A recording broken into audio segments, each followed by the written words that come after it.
Bonjour à toutes et à tous, Valentin Franc avec vous pour vous retrouver.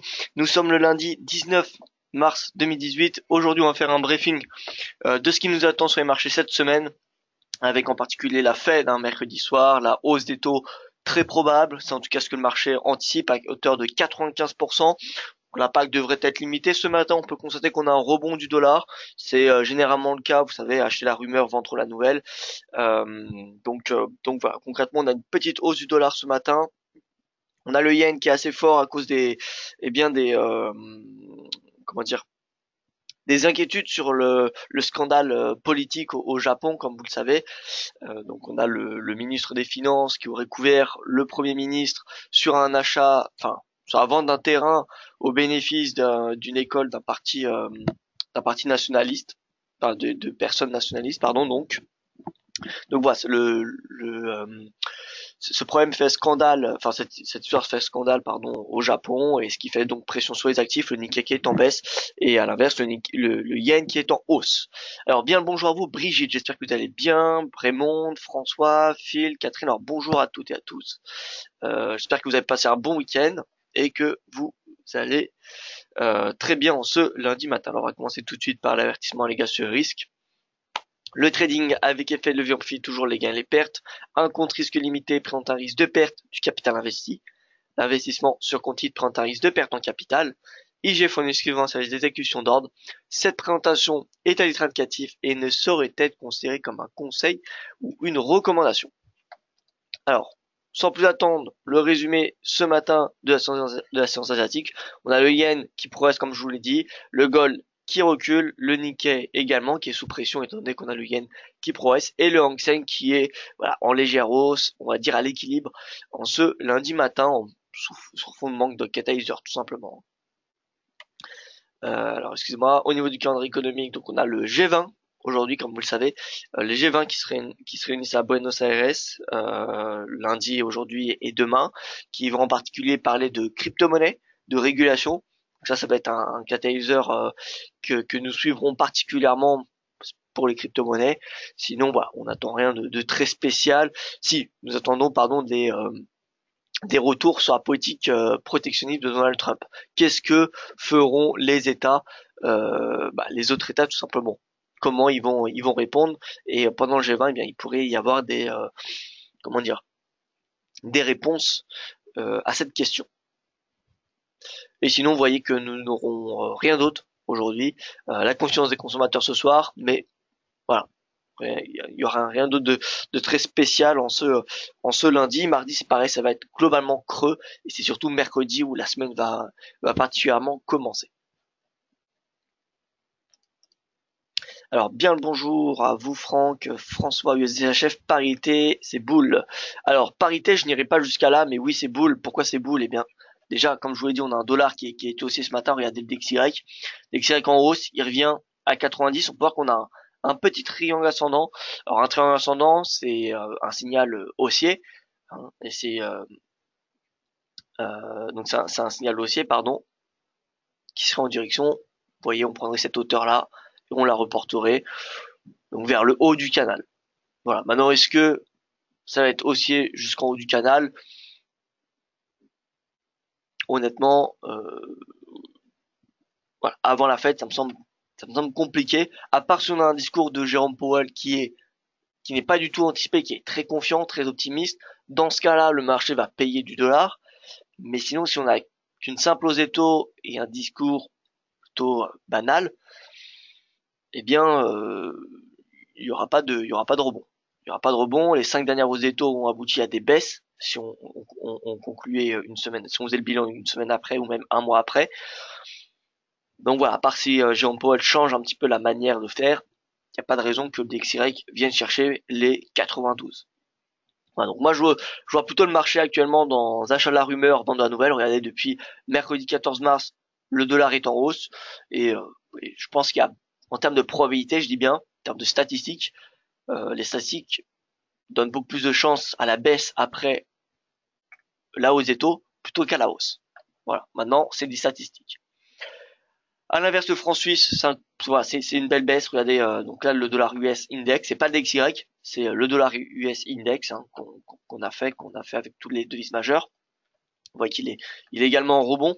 Le yen progresse en raison des tensions, enfin, du scandale politique au Japon. Par contre, le CHF, vous voyez qu'il est encore en baisse ce matin et il a cassé, il a clôturé sur le plan hebdomadaire en dessous, vous voyez, de ce support. Donc là, c'est clairement un signal baissier direction 0,22. Hein. Enfin, l'échelle, on s'en fiche un petit peu parce qu'on peut pas trader cet index, mais donc c'est clairement un signal baissier sur l'indice et donc dans le fond, on va plutôt se focaliser sur la vente du CHF plutôt qu'à l'achat. Voilà. Et à l'inverse, donc vous voyez que la devise la plus haussière, c'est le yen ce matin. Néanmoins, il a reculé depuis à peu près une heure. Hein. Il y a une heure, le yen index progressait d'environ 0,40%. Il est actuellement 0,29. Par contre, on a le dollar qui progresse depuis une heure. Il y a une heure, il est à l'équilibre et vous voyez qu'il prend 0,20% en une heure, donc ce qui est plutôt pas mal. Voilà, donc le dollar, USD-CHF, ça pourrait être une bonne paire en intraday. Une bonne paire, donc là la moyenne mobile, vous voyez à 100 jours qui est en rouge bordeaux, c'est la prochaine résistance. C'est également une résistance mensuelle 0,95 0,95 pardon. Vous voyez donc c'est comment dire une résistance tout simplement. Donc là l'objectif c'est de venir chercher les 0,96. Voilà. À court terme, je dis bien. Avant la Fed, 0,96 me semble possible. Alors, Nicole. Bonjour. Alors, bonjour à vous, Nicole. Si Powell fait une augmentation de taux, le dollar va baisser et l'or augmenter. Alors, si on parle que de la hausse des taux, oui. La hausse des taux, c'est sûr que, voilà, il y aura un impact baissier. Parce que le marché a pricé à hauteur de 95%. Donc, c'est clairement, à chaque fois, le dollar, c'est comme cela. C'est achat de la rumeur, vente de la nouvelle. Maintenant, là où le dollar peut progresser mercredi soir, c'est au niveau du discours de Jérôme Powell.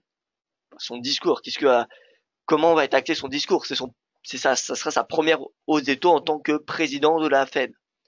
Janet Yellen, elle était toujours, après la hausse des taux, pas sceptique, mais elle n'était pas enthousiaste, elle n'était pas optimiste, elle n'avait pas l'air très confiante. D'accord? Donc c'est également pour ça que finalement on avait une baisse du dollar. Jérôme Powell, lors de son premier discours en tant que président de la Fed, qui était devant le Congrès américain fin février, bien le marché était plutôt satisfait. En tout cas, c'est ce que le marché nous laissait paraître. Maintenant, la question qui se pose, c'est est-ce que Powell va avoir un ton plutôt prudent mercredi soir, auquel cas le dollar réagira sûrement à la baisse, ou alors tout ira bien, le dollar, la zone, enfin la macro aux États-Unis est parfaite, voilà, l'inflation va très rapidement converger à 2%, tout est rose. Dans ce cas-là, le dollar va continuer à progresser et dans ce cas-là, oui, le DXY ira chercher les 92 assez rapidement. Olive qui me dit bonjour, alors ferez-vous un webinaire en direct sur l'annonce de Jérôme Powell, sinon on peut comprendre rapidement le résultat du discours. Euh, normalement, Yoav Nizar fera ce webinaire, on va encore en discuter, mais oui, il y aura un webinaire mercredi soir. Alors, je vous rappelle, avec le décalage horaire, étant donné que en Europe, on n'a pas encore fait le décalage GT, aux États-Unis, on fait le décalage GT, donc c'est décalé, c'est une heure plus tôt par rapport à la normale, ce qui veut dire que la décision des taux est à 19h, 18h, heure française, et le discours est à 18h30, heure française. Si je ne dis pas de bêtises.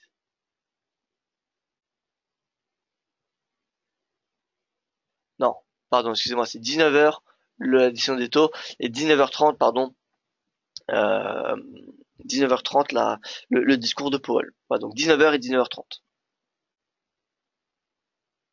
Sinon, où peut-on comprendre rapidement le résultat? Alors, pour comprendre rapidement, déjà, la façon plus facile à comprendre l'état du marché, c'est de regarder de toute façon le marché. En regardant le marché, vous allez très rapidement voir si le marché est satisfait ou non de l'annonce. Voilà, il n'y aura pas plus rapide. Après, si vous voulez un débriefing en français, ça va tomber une heure au minimum, une heure après, à part si vous regardez le webinaire spécial Fed qui sera réalisé encore une fois par moi ou Yoav Nizar.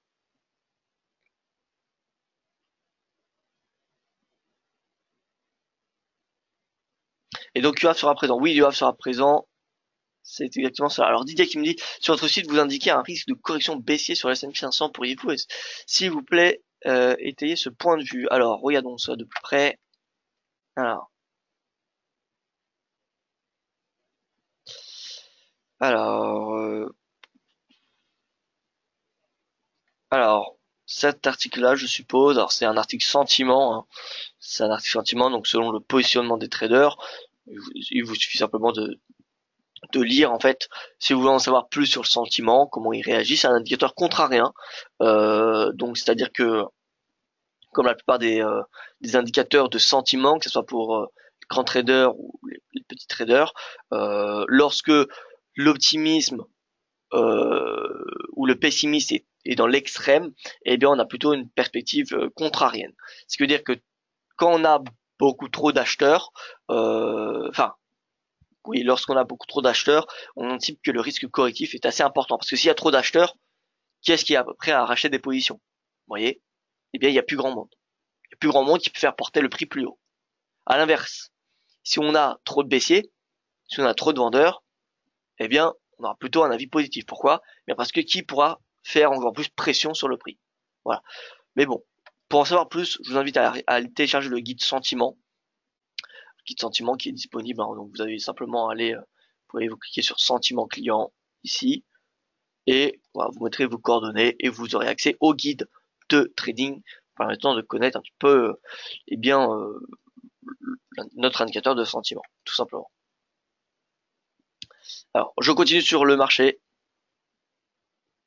Ah, alors qu'est-ce que j'en pense personnellement sur les prochaines séances?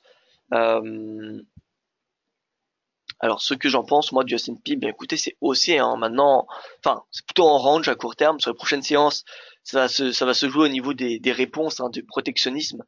Euh, mais je vais y revenir un tout petit peu plus tard dans ce webinaire. On termine avec le Forex. Ensuite, je passe aux indices boursiers. Comme ça sera plus organisé. Donc l'AUD qui est en baisse, hein. L'AUD qui est en belle baisse, hein, depuis jeudi de la semaine dernière.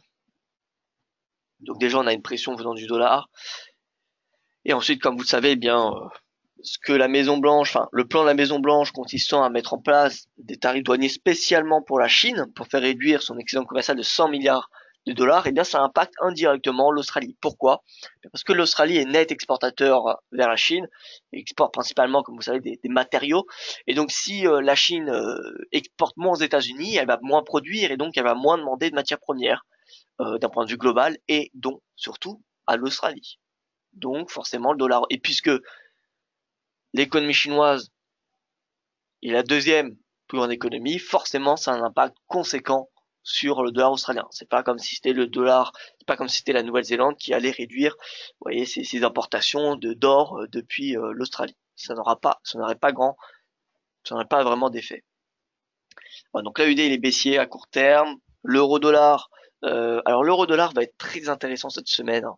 Euh, déjà vous savez avec la Fed, mais plus que ça, on a des statistiques quand même macroéconomiques quand même assez intéressantes. Regardez, on va regarder le calendrier économique, dollar, euro.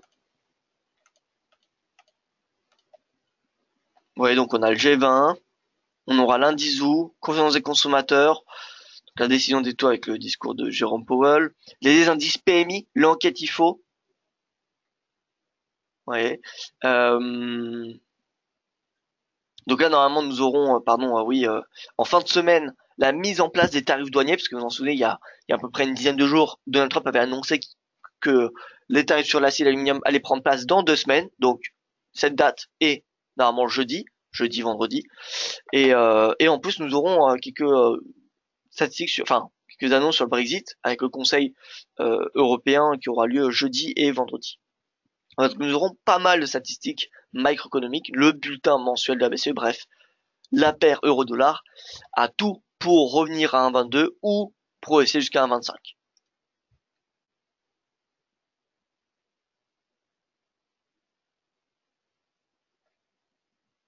Le GBP, ensuite on va faire un tour sur les paires croisées. Hein. Le GBP USD, vous voyez, construit sous 1,40. Hein. 1,40 c'est une zone de prise de bénéfice, c'est une zone pour shorter à court terme pour viser les 1,39, hein, tout simplement une petite centaine de pips. Le NZD USD sous pression également.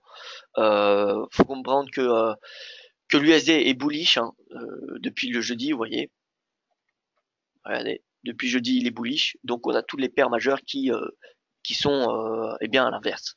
Donc jeudi, enfin pardon, l'USD-CAD dépasse ces 1,30 et a priori il va venir chercher les 1,30 au minimum.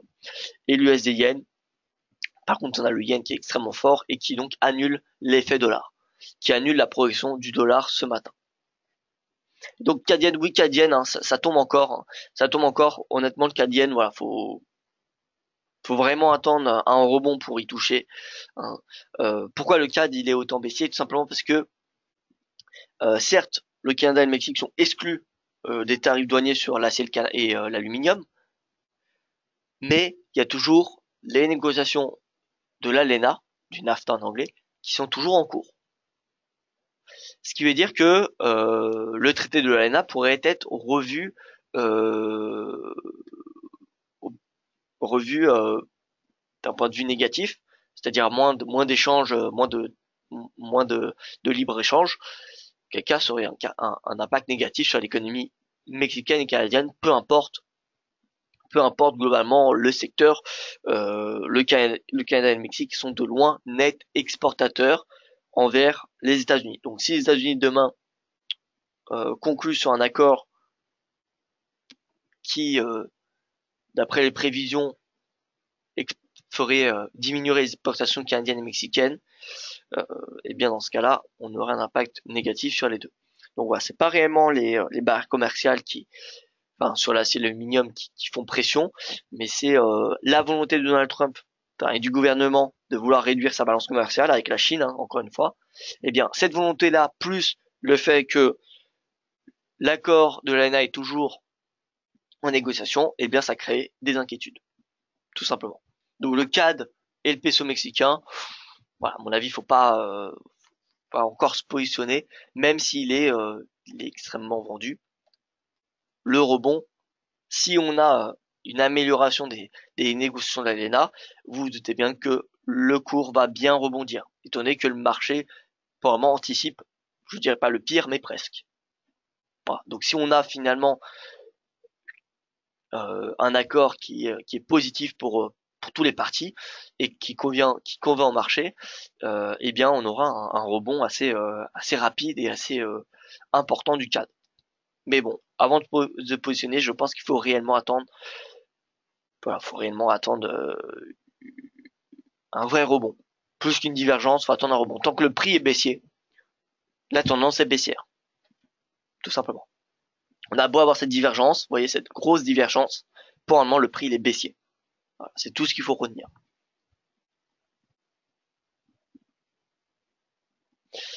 Voilà. Sinon, au niveau des paires, hein, ce qui vont être intéressantes cette semaine, je pense c'est le franc suisse. Franc suisse, on peut continuer à le vendre, voilà, d'un point de vue intraday ou à court terme. Donc en intraday, je vous l'ai dit, hein, l'objectif c'est que le dollar franc suisse aille chercher les 0,96. Bon, intraday, peut-être demain, voire mercredi, ça sera atteint. Voilà. Si je te dis ça en intraday, je dis plutôt que c'est la stratégie du jour. Et donc voilà, le franc suisse c'est vraiment une devise pardon qu'il faut, je pense, s'intéresser à shorter. Euh, le yen s'achève est très intéressant maintenant. Voilà, si demain on n'a plus de scandale politique au Japon, eh bien le yen va rapidement reculer et donc le CHF yen devrait progresser. Mais bon, je pense que CHF yen, il y a des chances qu'ils viennent chercher les 110 cette semaine. Et sinon, eh bien écoutez, on a le JBP-CHF avec la Banque d'Angleterre cette semaine, Banque d'Angleterre jeudi, et sommet européen concernant le Brexit jeudi et vendredi. Donc voilà, la livre sterling sera particulièrement volatile en fin de semaine. Mais voilà, à part si on a un environnement très négatif sur les négociations du Brexit en fin de semaine, il n'y a pas vraiment de raison que le GBP retrace face au franc suisse. Je dis bien face au franc suisse. Voilà, donc le GBP s'achève, c'est direction, encore une fois, ce récent sommet à 1,34.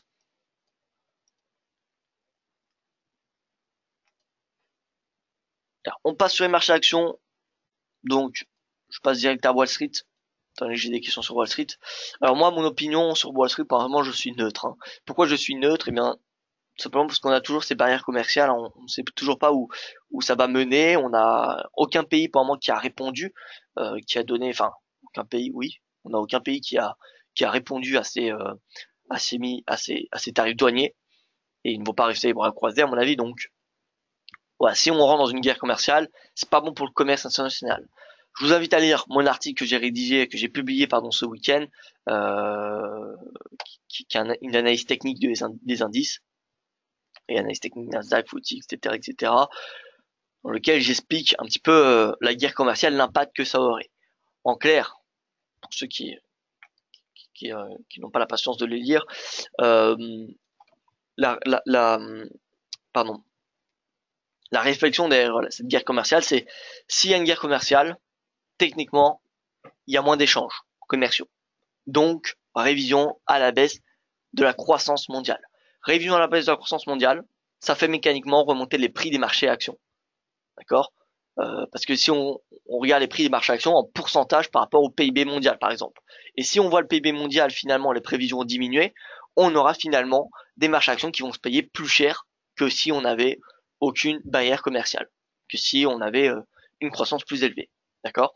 Donc, c'est un petit peu cette réflexion derrière qui menace, entre guillemets, hein, qui fait pression, en tout cas, sur le marché actions. Et tant que la guerre commerciale n'a pas réellement commencé, hein, mais a priori elle devrait commencer dans les prochaines semaines, eh bien ça fera pression sur ces marchés. Donc moi je suis neutre à court terme si vous voulez le savoir. Pour résumer tout cela, c'est neutre à court terme sur le S&P et le Dow Jones. Voilà, je pense qu'ils vont rester sous leur sommet. Certes, on a les valeurs tech qui ont progressé. On a eu les tech, on a eu un nouveau record, mais on a ce matin sur le futur un petit retracement. Et pour donc le DAX, vous voyez, c'est pareil, hein, DAX, Eurostoxx, CAC 40. Voilà, avant la Fed, ce qu'on peut également noter, c'est que bon, déjà on a les tensions géopolitiques, enfin tensions politiques pardon, au Japon, et on a également la Fed. Donc si le marché anticipe une accélération de l'inflation, dans ce cas-là, euh, ce sera baissier pour les marchés. Je vous rappelle que mercredi, il y aura donc la décision des taux de la Fed, le discours, mais également les projections, les nouvelles projections de la Fed, avec le PIB, le taux de chômage, l'IPC et le PCE. Voilà. Donc il y aura une nouvelle projection. Si les projections sont revues à la hausse, eh bien hausse du dollar, baisse des marchés actions. À l'inverse, inflation revue à la baisse, baisse du dollar et donc hausse des marchés actions. Que ce soit européen, américain ou asiatique. Donc là, l'Eurostoxx, on peut voir qu'on a une belle résistance, encore une fois, à 3430, il me semble que c'était l'objectif de la semaine dernière. CAC, donc 5300 qui fait encore office de résistance. Vous voyez qu'un mobile à 200 jours est vraiment à plat. Hein. Il y a aucun mouvement sur cette moyenne mobile. Donc on a vraiment une consolidation sur le CAC. Quoi, on a un risque correctif jusqu'à 5220, 5220 qui peut être un niveau de prix intéressant pour passer à l'achat. Et le DAX, premier support majeur est à 12 150. 12 150, premier support majeur, et résistance à 12 400. Donc les objectifs du jour, alors, vous voyez que là on a un prix de clôture, donc 12 250, déjà, 12 150, et ensuite 12 146. Alors peut-être pas du jour, 12 146, ça fait assez loin, quand même, ça fait 120 pips, donc 130 pips, pardon, c'est beaucoup. Donc je ne pense pas qu'on va retracer jusqu'à là, mais voilà, encore une cinquantaine de points, ça me semble possible. Vous voyez qu'en une heure, 12 150, ça me semble quand même assez, faudrait un très très fort momentum. Voilà, mais en tout cas, 12 200, 12 000, voilà, 12 200 ça me semble possible, oui. Principaux touchés par le discours de mercredi, euro-dollar, CAC, DAX. Alors, euro-dollar, déjà, le gold, bien évidemment, le DXY, et ensuite tous les marchés actions globalement. Parce que qui dit euh, discours positif de Jean Paul avec révision à la hausse des projections de la Fed, ça va être synonyme de accélération du rythme de hausse des taux. Et donc, accélération du rythme de hausse des taux va faire pression sur les marchés actions.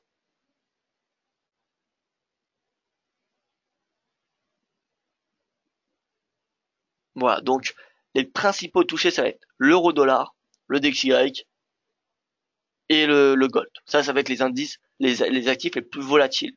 Ensuite, oui, on aura déjà on aura tous les actifs cotés face au dollar, bien évidemment. Donc, si vous prenez par exemple pétrole, eh bien, il sera influencé, mais bon, voilà, un petit peu. Mais sinon, les marchés actions, oui, seront également particulièrement influencés par bon, la décision, elle est déjà pricée, mais le discours de Powell et les nouvelles projections du FOMC. Et, euh, et donc voilà, donc pour le DAX en intraday, vous voyez que bon 12 200, ça me semble possible, c'est encore assez loin, mais ça me semble possible. Mais fort niveau de support à 12 150, donc ça peut être intéressant de passer à l'achat sur ce niveau de prix, ou en tout cas de commencer à s'intéresser, je dis bien, s'intéresser aux positions acheteuses. Là, vous pouvez voir que par exemple on avait une divergence haussière. Il y avait une divergence haussière, donc voilà, on avait un premier signal. Il ne suffit pas d'un retour à 12 150 pour acheter le DAX. Il faut bien évidemment des signaux haussiers. Donc le prix est baissier, rappelez-vous qu'à c'est baissière. L'or, l'or qui est en baisse. Alors l'or qui est en baisse, hein, raison 1, le dollar qui est en hausse, raison la hausse du dollar. Donc là, à mon avis, l'or peut très bien venir chercher 1300 et ensuite, selon la décision de la Fed, eh bien, soit rebondira dessus pour venir chercher les 1330 en fin de semaine, ou soit on va dépasser ce niveau-là et venir chercher les 1280. À noter que sur le momentum, on n'a pas de signal. Et que le prochain support, c'est réellement cette moyenne mobile à 200 jours qui est également les 1300 $. Donc 1300, ça va être un très très fort niveau de support. Le Brent qui rebondit, mais sous pression en dessous de cette moyenne mobile à 100 jours. Et le brut, c'est pareil. Avec le brut, on a cette moyenne mobile qui vient épouser le prix. Et le gaz, alors le gaz qui progressait un petit peu ce matin, finalement, qui est à équilibre. Donc voilà, on n'a pas grand chose sur le gaz en ce moment. Mon opinion, il est pour le moment toujours haussier jusqu'à 2,8. Maintenant, vous savez, le stop, enfin le prix d'entrée, il est protégé. Le stop, il est en dessous, il n'y a plus de risque. Donc, au pire des cas, bon, au pire des cas, il n'y a aucune perte. Et écoutez, voilà, hein, sinon à noter que les cryptos ont pas mal souffert ce week-end. Ils rebondissent depuis hier soir, avant le G20. Bon, est-ce que c'est un signe? J'en sais rien, je ne sais pas. Mais bon, nous verrons ça plus en détail tout à l'heure dans le webinaire spécial crypto-monnaie. Bon, donc j'espère avoir répondu à toutes vos questions. Pour le moment, en tout cas, je vois que j'ai répondu à toutes les questions. Si vous en avez d'autres, n'hésitez pas à me les poser via les réseaux sociaux. Et écoutez, moi, je vous souhaite une excellente journée. Je vous donnerai vous tout à l'heure pour ceux qui aiment les crypto-monnaies, pour parler crypto-monnaies. Voilà. Et écoutez, sinon, rendez-vous sur le site DailyFX, sur les réseaux sociaux. Et sinon, demain, dans mon prochain webinaire. Voilà. Excellente journée à vous. Et à tout à l'heure pour ceux que je retrouverai dans le webinaire crypto-monnaie.